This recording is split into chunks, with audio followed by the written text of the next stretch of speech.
lovely analysts today. On my right here, there's David. David, say hi to the people. Hi guys, how you doing? Welcome to Football Fan TV. Hi, and on my left here, there's Byron here. Hi, welcome to Football Fan TV. Yes, today we're going to go ahead and preview the matches of the weekend starting tomorrow.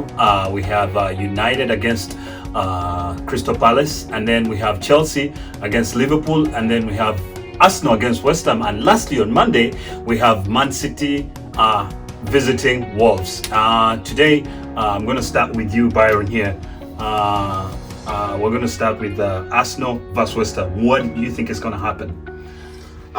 So first of all, in this game, I expect Arsenal to win that game. Okay. They started very well last weekend. They were playing away from Fulham. Yes.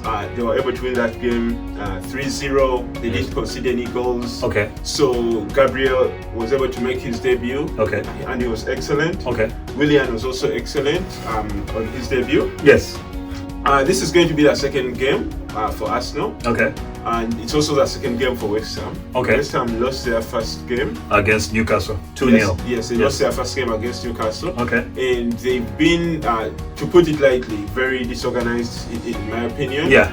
The owners are not invested in the club, or they are only interested in taking money out of the club. We're talking about Westham. Yes. Okay. Yes, they are only interested in taking out money from the club. Okay. They're selling all their prize assets. Yes. They right now, before press time, I just read that they're planning to sell Declan Rice to Chelsea. Okay. So basically, like, that team is disorganized. Okay. Before I go ahead, I want to ask you about Arsenal specifically. Do you see the top three remaining the same of Laka, Willian, and Oba on the left? Do you see it being the starting three up top? Yeah, like in my opinion, I don't expect Mikel Arteta to change it because it worked last time. Okay. So unless something has broken, maybe somebody's injured, then that's when I expect Arteta to change it. But I don't expect him to change it versus West Ham. Okay, I'm gonna go to David here. What about you? Any thoughts about this coming game? For me, I think West Ham is dead and beat because they seem to have started the season almost the way they ended it. Okay. If you notice, in the last 3 games of last season, they were really just struggling to even get close to playing football. Okay. I don't think David Moyes is a Premier League coach anymore. I have a feeling that you could see the reason why. I think the board doesn't want to invest in someone they think they won't be manager till Christmas. Okay. And it also starts with organization. If your captain alone comes up with an excuse and starts having issues tweeting about a player who was sold, thinking that's the future for West Ham, that you should say that privately. You don't bring it out and put your team under the bus. You're the captain. So Mark Noble just made it worse, from that, my opinion, in that state. Okay. It looks like everybody's thinking Arsenal is going to win.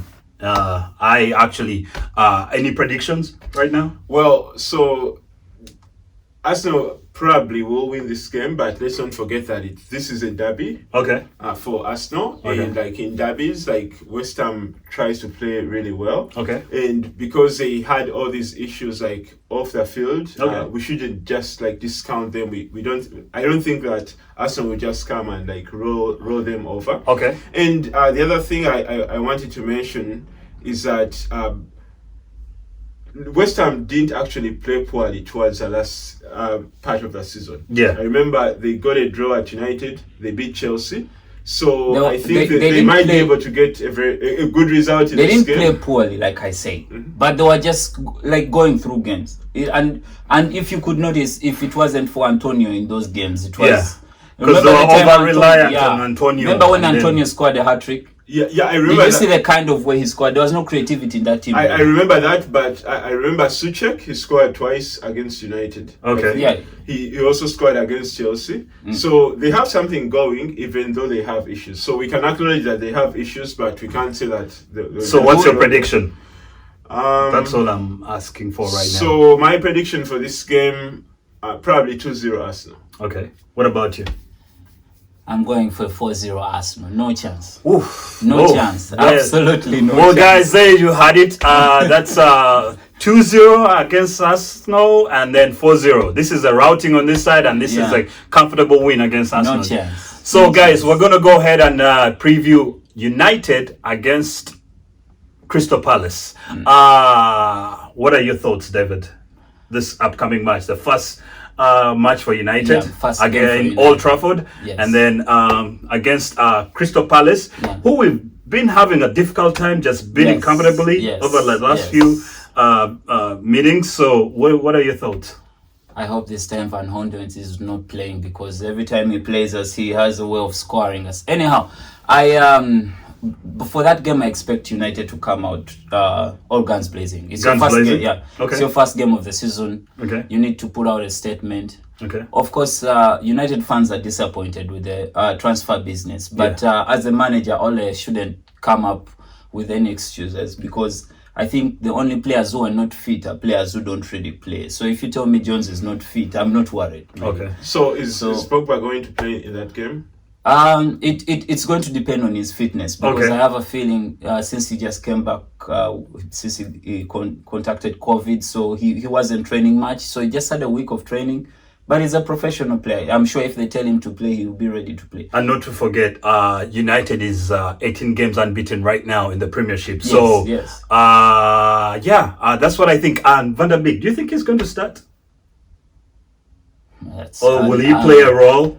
I think he might have a role to play, but in my opinion, I think he'll go with the old guard. So I expect Matic to play. Okay. If not, if Matic plays, then either it may be Pogba. Matic and Pogba in there in the midfield, and Hernandez just ahead of them. So unless Fernandes, you mean Fernandes? Sorry, Fernandes. Yes. Fernandes just ahead of them. Unless otherwise there's a change in between there. Okay. That's maybe you may see a Fred in there. Okay. If Pogba doesn't start, that is. So one thing that I expect Manchester United to come with a different mentality of they need to come up with an idea to just kill off games. Okay. Stop keeping teams giving teams hope. Okay. Get your chances, take them away. Okay. Manchester United created so many chances during the late of last season, but the conversion rate was still a bit low. Okay. So the most important thing is to get those chances and take them away. And on this side, what are your thoughts of the backline of United? So the backline of United, he's laughing. He's already laughing at the backline of United. I think the backline for United is very shaky. Okay.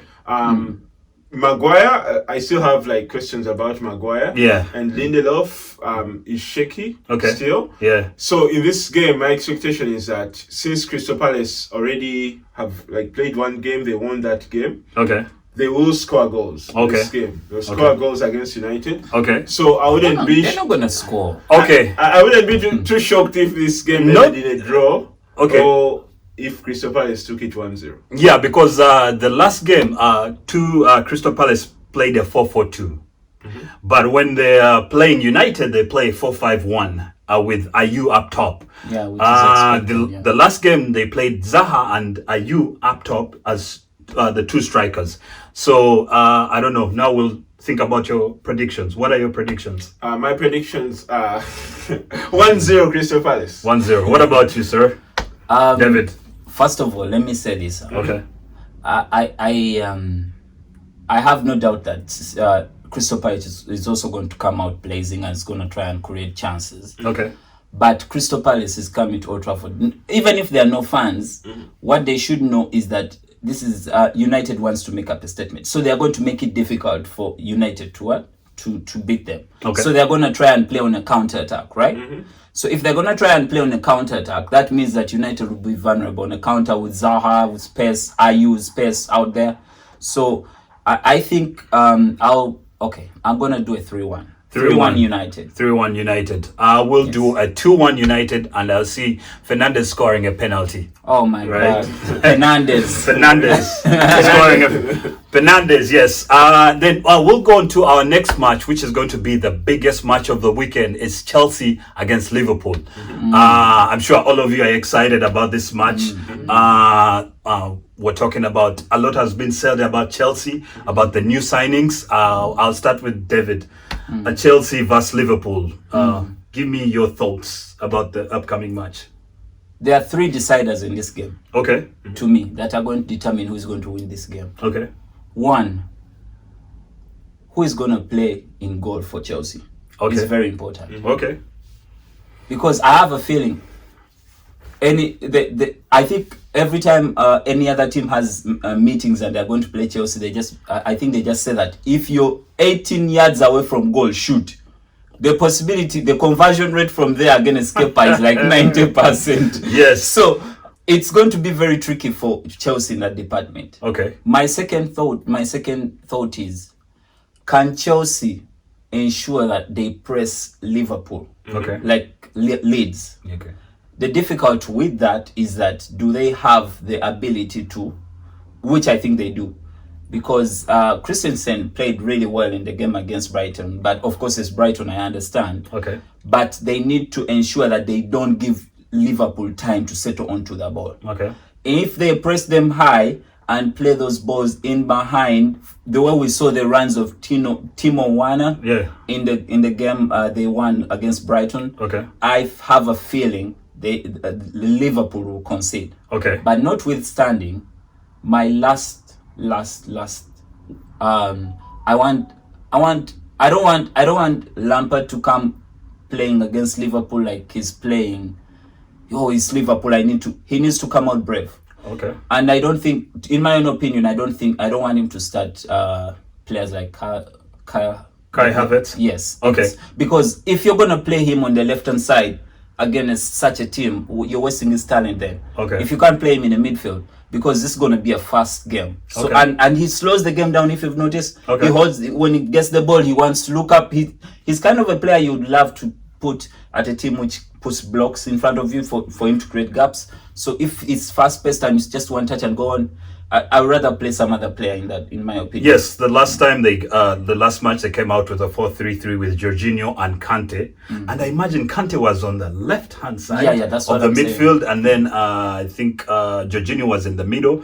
To me, I feel like Kante needs to be put back in his place in the central midfield. That's where he really performs best. I think one thing, the reason why they're doing that as per now, is that they don't have the creative side of the so I think the creative side is lacking. So he plays Kante in a position of like a box to box, if you've noticed. So Kante can give him that on and off, but that's not the kind of player he is, but he has no option at the moment. That's why I'm saying Kai Havertz will help them in that department. But the problem is, like I said, Kai Havertz at the moment, I think he hasn't yet settled, but he slows the game down. If you slow the game down against Liverpool, you're not going to win. Because if you slow it down, they'll just come and press you, win the ball, and every time they win the ball, they'll create a chance. And then I'll turn it back to Byron here. How impressive was Werner against Brighton? Well, I think he played well. He made like those darting runs. He did create the first chance for their goal. Yeah, the penalty. He was fouled. He was fouled in the box. Yes. I think that David saying that Chelsea should press Liverpool. Like, for you to be able to perfectly execute a press, you need personnel who are able to do that. So unless it's like Chelsea's style of playing football like that, they can't just wake up one day. No, but if I give you an opinion here, sure. If you're saying that they can't do that, Manchester United played Chelsea in the, I think it was the FA Cup. The semi-final. Yes. They pressed Wembley. They pressed United from the start to the end. Mount was pressing. That time it was Giroud. Giroud pressed and even scored a goal. Of course there was Willian, but they have players who can press as a team. The issue is, when do you press and when don't you press? That's why I'm saying it's going to be quite a tactical game. But if and that's why I said, if they let Liverpool play, they're actually, in my own opinion, they are lucky that maybe Thiago just came in. He can't really play.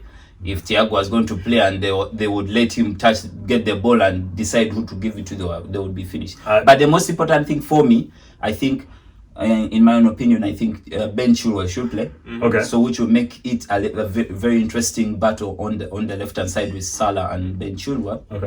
If I'm Lampard, I know I need someone who can go with money. So play James, don't play Aspilicueta. He's slower. So James will give you that presence in terms of he can run back, he can defend, he is strong.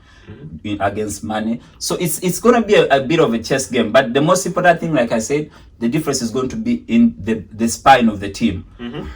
Chelsea's keeper, the two centre backs, and the central midfielder as the most important thing for Chelsea to win this game, in my opinion. Enough about Chelsea, and I'm sure they have to be. It's going to be impressive, tactically wise, and then we're going to talk about Liverpool. Byron, any concerns about Liverpool after conceding 3 goals against a newly promoted team like Leeds, especially that backline? Well, I don't think Liverpool's backline is a problem. I think that sometimes. For a team like Liverpool who set the standard so high, there'll be days when there'll be off days basically. So players will make mistakes sometimes. And on Saturday, last Saturday, Van Dijk made like a few mistakes. I think he made one mistake that led to a goal. 2 mistakes. And then the other issue was like there wasn't like very good communication like across the backline. Like some of the goals that they conceded, in my opinion, I think they could have been stopped if there was like very good communication. And I also understand that like Klopp watches a game, the players also see the things that happen in the game, and for a championship team like Liverpool, they go back and look at those issues and then try to address them. So unless they show up like they showed up against Leeds, I expect Liverpool to win this game. In my own opinion, when it comes to that situation about Liverpool, I understand there are going to be improvements. They need improvements from both teams right now. But Liverpool's side, the issue that they're having is that if you say that this is not the first time they're making mistakes. They made mistakes in the Charity Shield.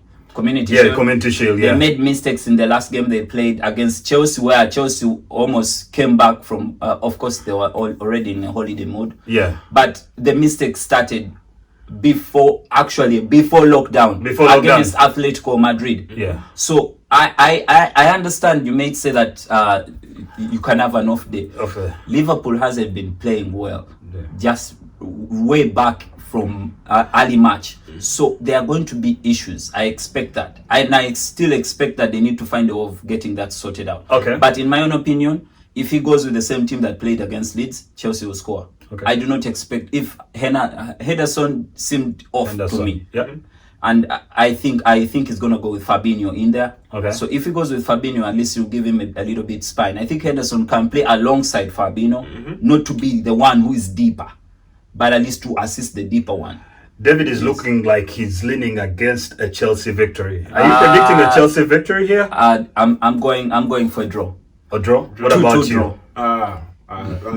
I think this game will end 3-1 Liverpool. 3-1 Liverpool. Although Liverpool will be the one visiting. It doesn't matter. I think for me, I want to see the more progress of TIMO Werner, the new signings, and then I'm interested about that backline of Chelsea. Are they going to put the new signing, Thiago Silva, in back there? You know, who is going to be his partner? Because that's going to be a big test. You know, they're not playing against Brighton. We're going to see. So I'll do 2-1 Liverpool. I'm the only one giving Chelsea fans hope. And then last but not least, we're going to preview a match of Wolves against Man City. Man City is traveling to the Molineux. Any thoughts, Byron? So first of all, I think that like this is like Pep's first game of the season. Yes. And he wants to like always start well. Okay. So I think he'll put out a strong team. Okay. And I think City will want to make a statement because they've they didn't win anything last year. I think they only won the Carling Cup. And like that's the first season in England where Pep just won like one trophy. I think did Pep win anything in his first year in England? Yes, he did. What did he win? I think he won. He still won the Carling Cup. Carling Cup? Yes, he won the Carling Cup. He won the... Is it the F as well? I'm not so certain, but he won something. Yeah, so I think that for this game, like Pep would want to like make a statement, put out a strong team, and basically try and win this game. Because last season, they lost to Wolves, like home and away. So I think Pep would want some revenge on that. what will be interesting is if the new signings will start. For example, Ake coming in defense, like how will they set up? Okay. Who will play in midfield? Yes. Will Fernandinho come back to midfield, or will they keep going with Rodri? Rodri, yes. And then will Foden start? Okay. Will he be starting games? Okay. Or will he like come up with some different system where Foden doesn't play? Okay. And then the forwards, I don't know if Aguero is fit and if he'll start, or will he go with Jesus? Okay. So yeah, basically that's what I think about the game. And then you, David, on the Wolves side, what do you think is going to happen? Because they just came off a 2-0 win over Sheffield on Monday. So what do you think is going to happen? Expect the same thing you get from Wolves in every game. Energy, enthusiasm. Basically, they play as a team. It's a team. It's a team sport for them. Yeah. Of course, there'll be threats, but I think I just hope that he doesn't make the same mistakes that he made when he was playing against Sevilla in in the Europa League, where he was so deep. He just came to defend and with the players that he has. I think he can go for it, but still, I think Manchester City will have too much for them. Okay. So I expect a Manchester City win in this one. But I of course, with the fight, they will go down with the fight, but the quality will tell. The quality will really tell. Okay. It will just be interesting to see how he's gonna set up his defense this time. He just got Ake, so is he gonna play Ake and Laporte? They're both left-footed defenders. Yeah. Is he gonna play Fernandinho there again? Oh. So it's going to be a trick. We're just gonna wait and see how he's gonna set up his defense. Okay. You see, the only difference is with Guardiola is a very, very interesting human being as a coach, because you can never know what he's up to. Okay. He can come and play 4 defenders and they're all different, and you start wondering what he's doing up there in the back. Then the next time you see him playing 2 defenders and 2 midfielders into defense. So he's a very tactical person. I think even coaches just get confused exactly what kind of team this man is going to set up. So, but to me, I think quality will come through, and I think Man City will win that game comfortably, in my own opinion. That's exactly what we like about the unpredictability of the coach. Yes. Your prediction? I forgot to. This prediction, this game 3-1 Manchester City. What about you, David? I'm going for 2-0 Manchester City. And I'll go for a 4-1 Manchester City. What? Yes, it's going to be a drubbing. To me, I think he wants to set out to make a statement. And the 18 points that he missed out the last season, teams like he was losing points against teams like Wolves. And every time like teams used to hit him on the counter, especially Wolves. Like if you see their goals, typical counters. And then so we're going to talk about something else which is very interesting, especially during this period. It's called the transfer market. And then Tottenham has really come out, and then it wants the top 4. It wants to challenge on all fronts. And it came out and signed their left back, who they hijacked from United. I don't know whether these days United the business. And then they signed Gareth Bale again.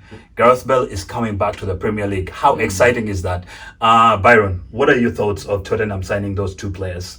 So like I actually have like 2 things to say about that. One is I know they've signed Bale, but I don't know if like Bale will be up to it, because over the past year, like I don't think he played any like substantial football for us to think that we are getting the same Bale that left. Tottenham, yes. Yeah, so I think Bale might be able to improve their team. Okay. But not so much because of like how Mourinho basically, like if you look at the talent, wealth of talent that Mourinho has access to, and how they're playing because of his tactics. Okay. I think that like getting somebody like Bale might not be able to give you too much because of how the coach sets up. Okay. He already has very good players there. Okay. But because of how the team sets up and how they play, I don't see like a very huge difference that Bale is going to make. But I feel like to me it's just that front 3 of having Bale, Kane, and Heung-min Son. I think it's going to be exciting. David, what are your thoughts?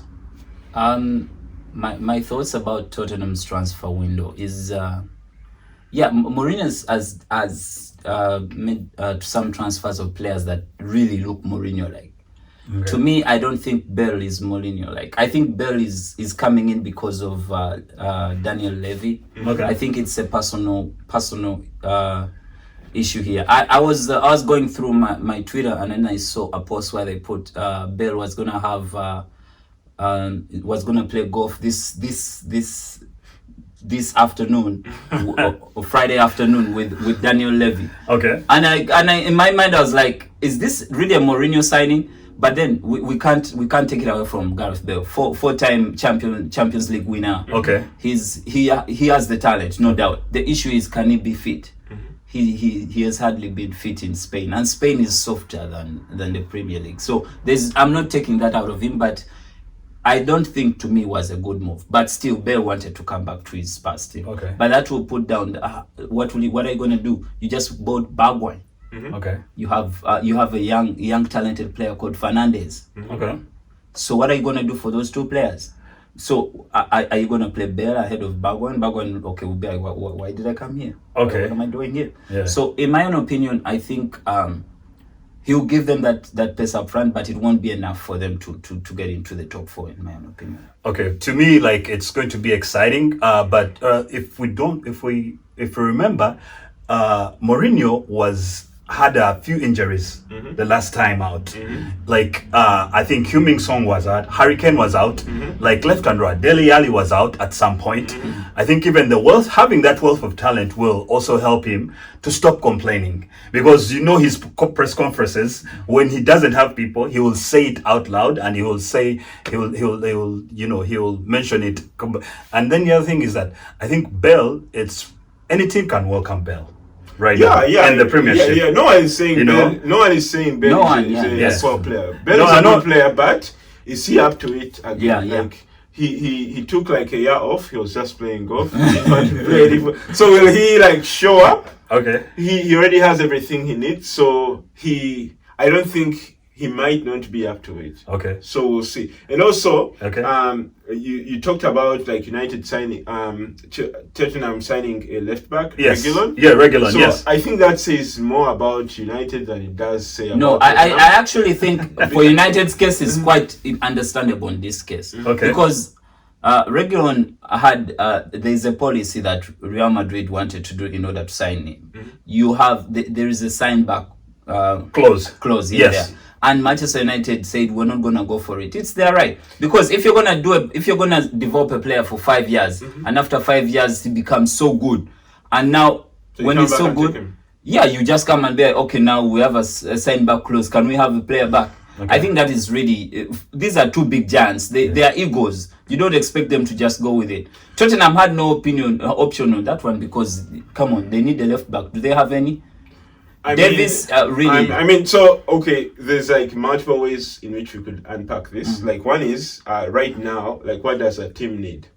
Because there's a possibility that you sign this guy and he does it. It turns out poorly and he's not good at all. Yeah. And there's the other possibility is that you sign him and he's very good. Okay. He gives your team what it needs for the next 2-3 years. Okay. And then we can see after that. Okay. So that's one. The other thing is the thing is, if you've watched him play when he was playing for Sevilla, he's a very more of like a wing back, very attacking minded left back. That's not Mourinho like. That one I'm assuring you. If he's gonna come and play that way, how many times will he be in the team? You'll see Davis back into that team within no time. Okay. So in my own opinion, I'm really not really gonna take it that way. But one thing that Tottenham needs to sort out is their creativity. Against Everton, they created all chances they created were on a counter attack. No one held the ball and started playing. They would steal the ball, 1 pass, 2 there in the box. Counter attack football. That won't work all the time. And if you're going to play like that, then you how many games would you win? So if you have Bale up front, who's going to give the balls to Bale? Let's also try, because he's a quality player. He can do it. Yes. But let's also getting egos and stuff like that. Yes, I've noticed even they've struggled without Lo Celso in the middle of the park. So I guess we'll have to wait and see. The other notable transfer that I found out was Ivanovic came back to the Premiership. Yes. Can we read much into that? No. With West Brom? No. No. Okay. No, I think it helps. It helps. Yeah. It helps from West Brom's yes. perspective, like somebody who has like all this experience that Ivanovic has. Okay. He's around these like young players and players who have been playing at a different level in the championship. Okay. So I think by having like an older head around, think about it like how Chelsea brought in Thiago Silva. It's the same thing, like how Arsenal also brought in David Luiz. Okay. Because he's playing with younger players who don't have experience at that level. So having an older head in there actually does help in the dressing room. And sometimes that translates onto like results on the pitch. Okay, but that's funny. You say David Luiz, yet he had like how many penalties? 8. Eight. Eight. He gave away 8 penalties. So, but anyway, we'll wait and see. And then before any last thoughts, transfer wise, any. I don't know if we want to deal with rumors. No, I mean anything. So that you guys like that are notable. Transfer wise, like I would like to make a statement about United's transfer policy.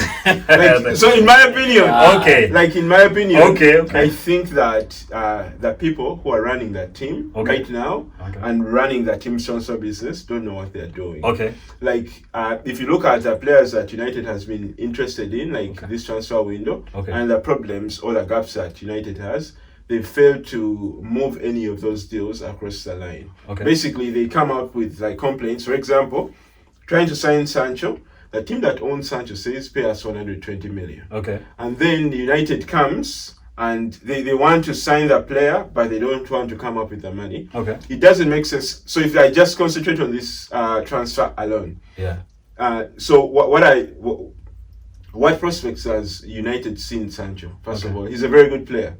So if Dortmund values him at like 120 million right now, and you don't want to pay 120 million, which is fine, and you think you might be able to sign him next season, how much do you think he will cost next season if he's playing at the same level? Okay. And next season, do you think that United will be the only team that's in for Sancho, or will there be other teams that have that kind of money that will want to sign him? So I think it's better, or it makes more sense, if United is really interested in a player, to sign him now and pay what the team is asking for, instead of like crying around. Your thoughts, David, on what he has said about United's transfer business right now? I took a while and went and just, United is on the stock market. Okay. So all the reports, quarterly reports are all out there for you to all see. I took a while and went and did some digging on United's quarterly reports, and I came up across this report which had a threshold of United at the end of last season. They had a threshold of only 35 million pounds. Okay. With deductibles of the loans they have and stuff like that, and the wage bill was quite shocking to me, really. Yeah. So I was really surprised. 35 is way too low for a club like Manchester United. Okay. But of course, they had a certain level of credit threshold, which also was about 150 million pounds. Okay. So I think they would want to spend. Okay. But do they have the muscle to spend? With the pandemic, they've not been really making that much money. But still, I think, in my own opinion, I think Ed Woodward is not a technical personnel. United needs a sporting director in. Okay. They need someone who's going to be there to just see what the team needs from above. The manager may say what he wants, because I don't think, in my own opinion, that Manchester United needs Sancho right now. Okay. The most pressing places they need to fix are the defense. Okay. If they're saying they're going to go with the same defense, let them expect the same mistakes. Okay. So I think we're trying to sign Sancho, but do we need him right now? What are our immediate fix the problems? Okay. That's the most important thing about Manchester United in this transfer window. Yeah. Fix your problems. It doesn't look like this time United is being forced into making signings, because there's no pressure. History tells us United have been like victims to clubs setting their prices, and then they buy out of panic. Yeah. But right now, I feel like, my own opinion, I feel like United is just is taking its time. They're not budging. which is uncharacteristics of them dealing with what? Dealing with past what? I know, Byron, you have your thoughts. No, I know. But we're going to hold those thoughts. I was going to say we're going to spend another 1 hour. So the question is, right? Do you think that if Arsenal tried to sign Sancho, that Dortmund would say it costs, like Sancho costs 120 million? There is there is a price that is charged to United because the people doing the transfer business don't know what they're doing. Okay. They pay that money. They paid like 85 million for Maguire. Like, but is Maguire worth 85 million? No. Okay. And you think if Arsenal tried to sign Maguire, they would say he costs 85 million? No! Because Arsenal can't pay that kind of money. All right, guys. You know this. All right, guys. I think that's all that we have for today. Thank you for... if you haven't subscribed, please subscribe and then follow us on Facebook, Twitter, Reddit, and Instagram. Yes, Football Fan TV. You'll see all the hashtags and everything will come at the bottom of your screen or at the sides. You'll see them. Please like or comment. We want to grow this channel, and then with your help, you can help us grow. That will be all, folks. Any last? Thank you. Enjoy your weekend. Enjoy your weekend. Leave any comments.